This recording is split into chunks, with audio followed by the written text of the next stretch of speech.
Welcome into the latest edition of ESPN FC. I'm Dan Thomas, joined by Craig Burley. Don Hutchison is here, Ale Moreno as well. Later on in the show, we'll be discussing whether or not Pochettino was right to completely change his side in that defeat against Turkey. Plus, lots of love for France and Dembele.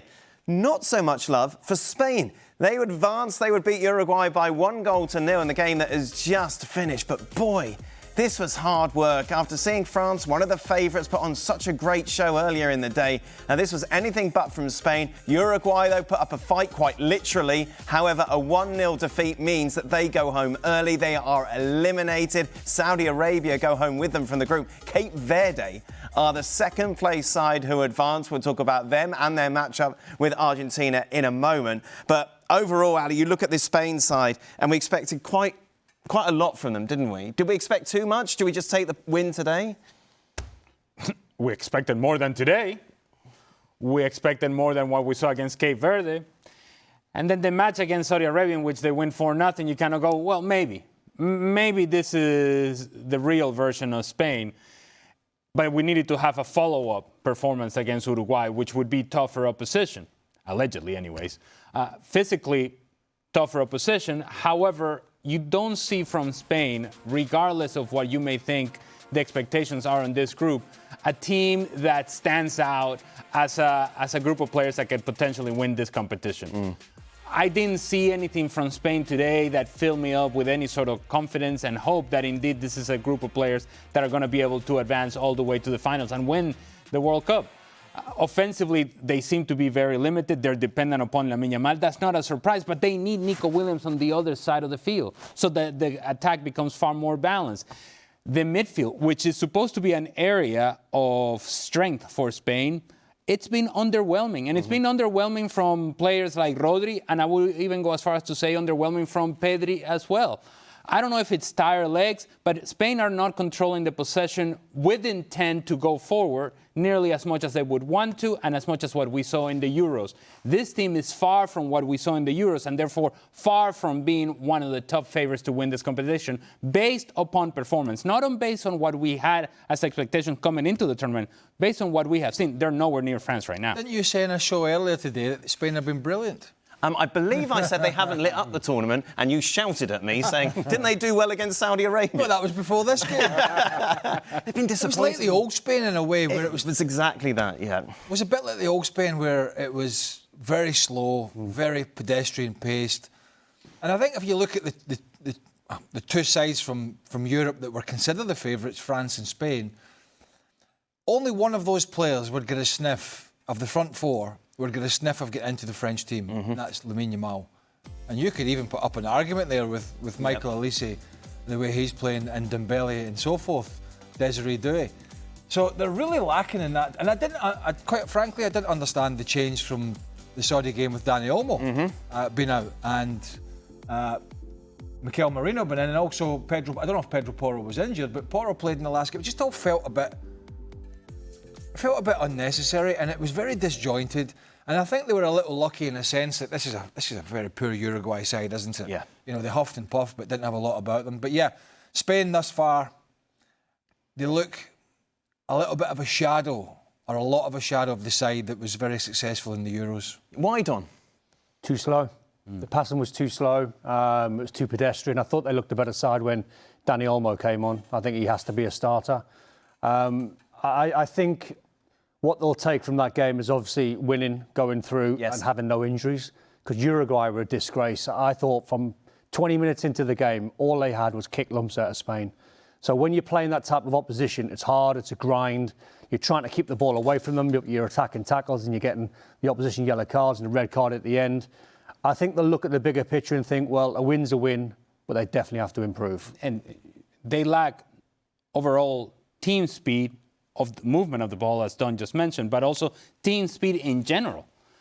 I look at a group of players that seem to be moving sort of like slowest, and it's all very contagious. The movement of the ball is slow, but then there is no real change of pace in terms of sprinting from Spain, sprinting into open spaces, sprinting in behind, sprinting to get ahead of the ball so that you can split lines of defending. if indeed you knew that Uruguay were going to come to kick you, as Uruguay did, and we expected that to be the case, you know you had to move the ball quicker, and you had to sprint into spaces so that you could be found in behind Uruguay. They kept everything in front of Uruguay, and so they were there to be kicked. And Uruguay was more than happy to go and do that because they knew that was the only way that they were going to win this game. Look, I've said it many times. I've picked Spain to win this tournament, and with every game that goes by, I am less and less likely to hang on to that thought because it's foolish to watch this team play on the same day that we saw France and go, yeah, this team has a chance against that team. Not based on what we have seen. And honestly, the lack of team speed, the lack of movement, the lack of intent to go forward, it's a lot of sideways and back. It's frustrating to watch. And a lot like what the guys have said, it's going back to 2022. To the World Cup in 2022. It seemed like they were playing Morocco all over again. And the outcome of that game was predictable because of how slow Spain was. Luis de la Fuente has addressed this. That's why they were European champions. But we're going back in time here with Spain. And until you get Nico Williams on the field, which I mentioned before, you don't have overall team speed. Lamine Yamal still not up to his best. He was gassed after 75 minutes. He had to be taken off the field. So there are a lot of questions to be asked about Spain and not a whole lot of answers. And it was a gift of a goal. Oh, good. Musiala got taken off at half-time. And without that, you know, we could be sat here talking about a 0-0 draw. Yeah. Felt like it. Yeah, it was a hard watch. Yeah, I mean, it was one of those games where you were even talking about Luis Suarez. Yes. That's how bad it all was. Yes. Could he have? Would he have made a difference? Would someone have done anything? Yeah, I mean, it's been... And he was smart. De La Fuentes, I says, he was smarting after match day one for the criticism he got. And then he put a little bit of it to bed with the Saudi Arabia game, but Saudi Arabia not a very good side. That was done after 45 minutes.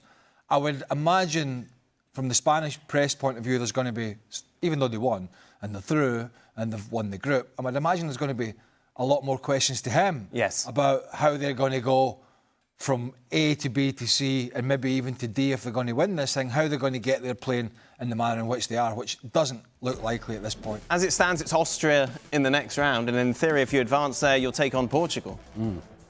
Yeah, I mean, off the back of that, when you look at that, that's the likelihood. I would imagine Portugal will beat Ghana and Spain will beat Austria. I think the DNA when I watched Spain win the Euros, apart from having brilliant midfield players that can control the tempo, it was the wide players and Williams and Yamal. They can't be too dependent on Yamal.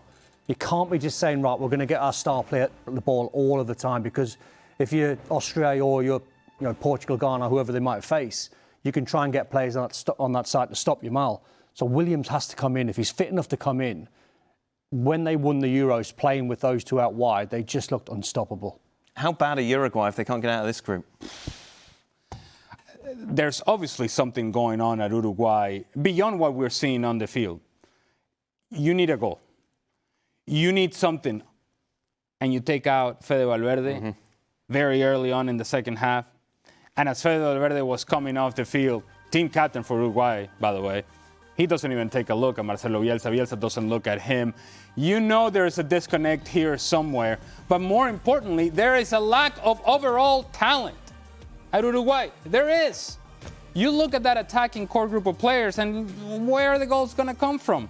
And it just, I mean, you were joking about Luis Suarez, but it's a question that has come up because you kind of go, well, Darwin Núñez seemingly hasn't scored a goal in 1,000 years. And it didn't look like he was going to score a goal today. Uruguay have been really disappointing. Really, really disappointing. And the expectations, to your point about this group, it's Spain, okay, fine.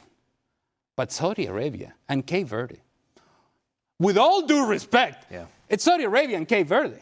And Uruguay, with all their history and history of success in this tournament, you would have thought absolutely they would have been playing for first in the group against Spain in the last group stage match. Instead, they were barely hanging on. There's nothing about this Uruguayan team that was impressive or inspiring. In fact, all of it was frustrating and at times embarrassing. And how they ended up the match today was even more embarrassing.